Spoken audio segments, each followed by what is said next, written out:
এটা হলো আমার রুম। আমার আম্মু রান্না করে, আমি রোজা রাখছি এই জন্য আমার আম্মু রান্না করতেছে। দেখুন এটা হলো আমাদের রুম। দেখুন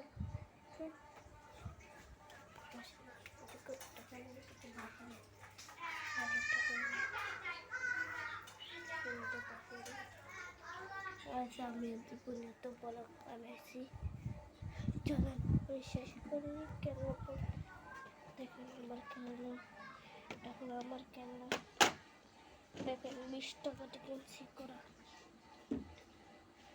এটা দেখেন দেখেন গরু করে একটা গরু, এটা দেখেন গরু 100 টাকা দিয়ে কিনছি। দেখুন গরুটা বিদেশের থেকে আনছে। ওকে স্যার, আসসালামু আলাইকুম ওয়া রাহমাতুল্লাহি ওয়া বারাকাতুহু।